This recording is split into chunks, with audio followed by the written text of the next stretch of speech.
Sidekicks presented by Frogtown Johnny's. Look who we have back in studio, Coach Francis Stevens. Coach, welcome back. Hey, it's been great. Man, 10 years of this is unbelievable. Unreal. And I know I was gone for 4 of them. There were some guys filling in spots, but it's good to be back here. And great to be back here with you. Obviously, this is going to be your first year with me with this, so really excited for this, man. Yeah, it's been a blast. A lot of great soccer in the area so far. I feel like it's the perfect time to start this because we've had so many games, so many great moments to talk about. So let's dive right in. Yes. Your boys' team of the week, who you got?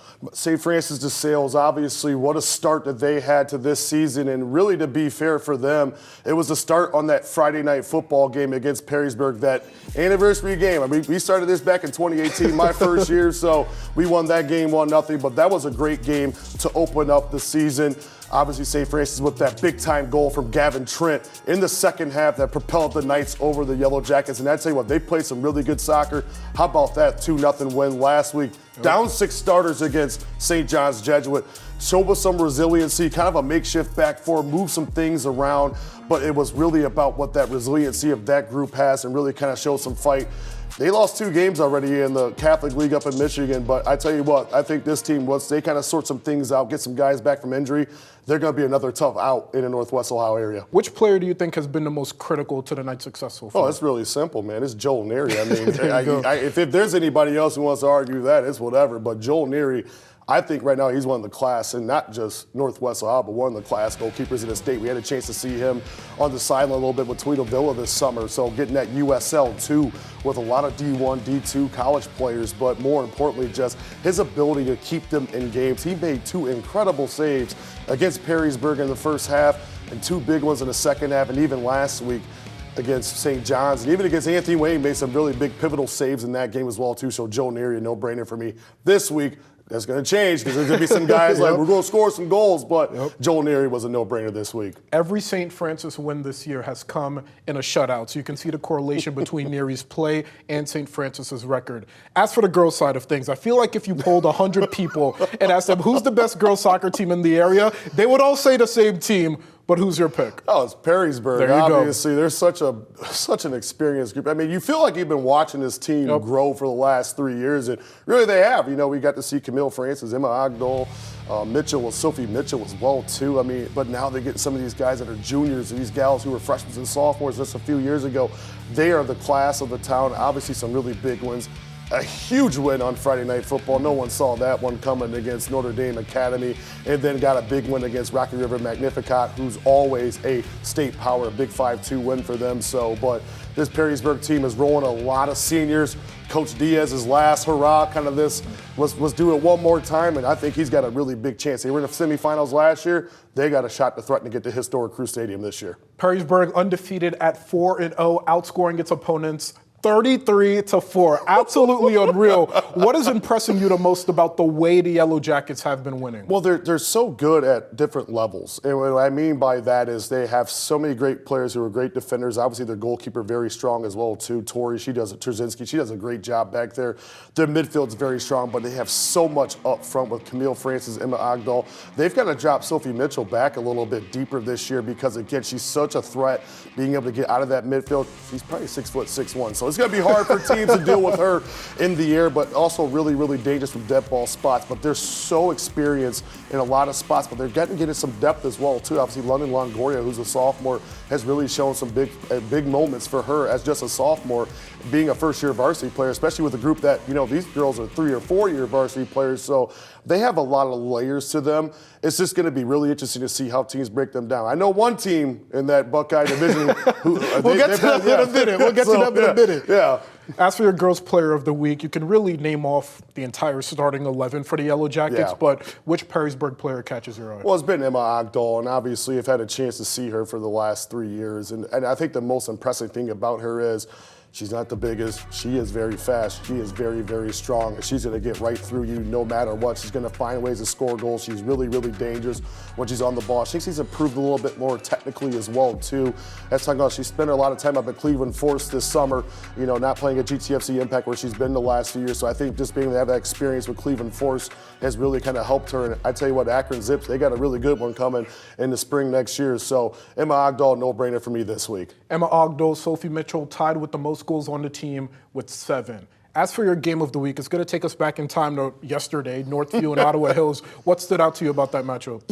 I would say this. With that game, there's been a good game between those two the last few years. And really, to be fair, what I was really impressed with is just Northview's got a lot of attacking prowess, and I thought they did a great job of moving the ball around. Coach Black will tell you something different. You know how Coach talk is. Like, we didn't play well.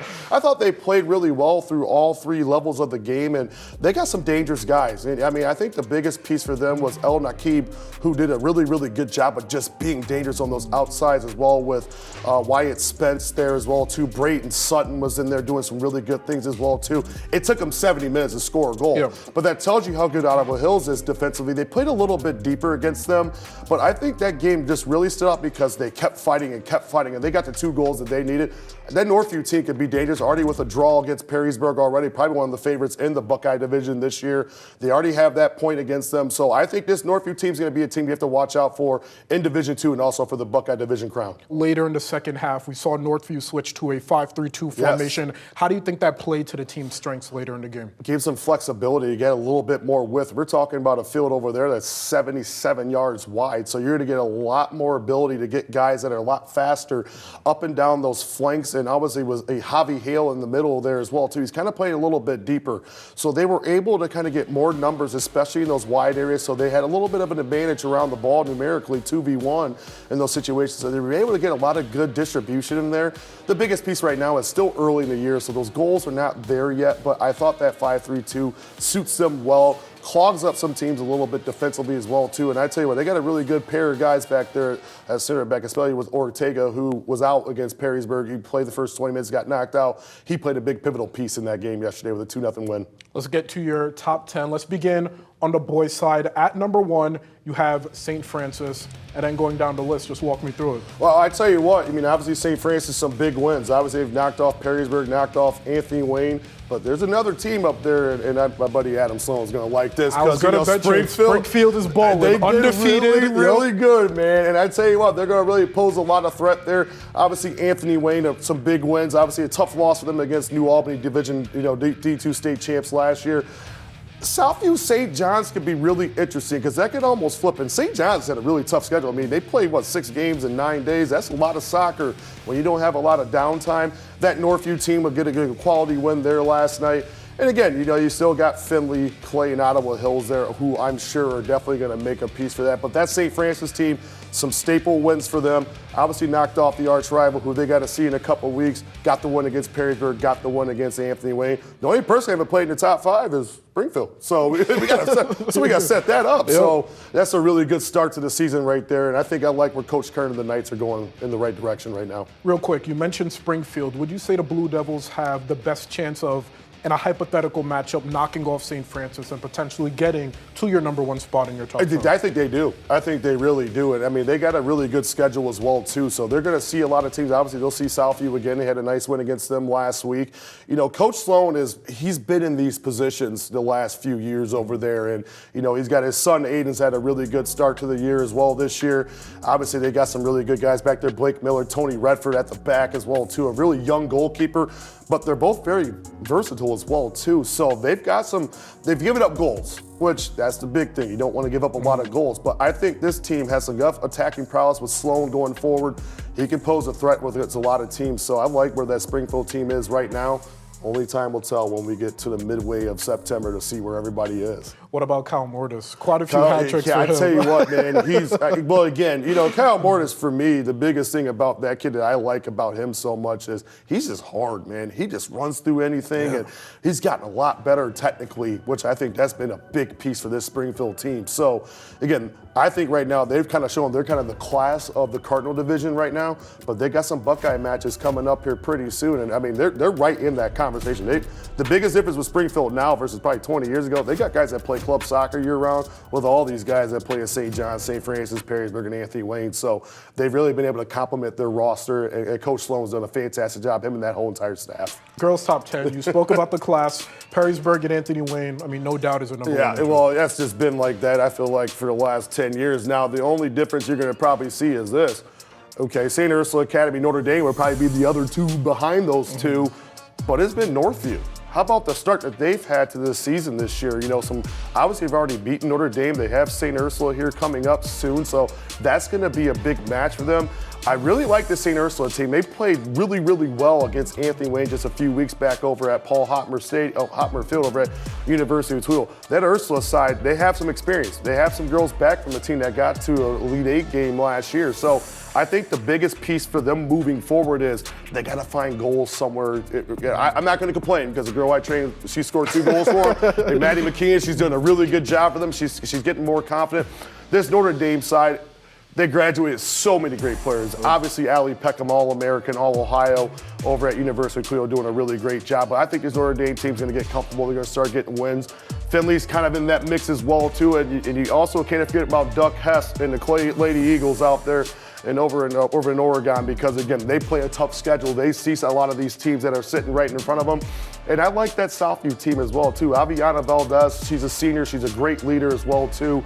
She's going to bring some pieces there. But I think that the bottom half right there, some really good teams that can bother some teams in that Cardinal division. You know, obviously Bowling Green and Springfield, they've gotten much better over the last couple of years.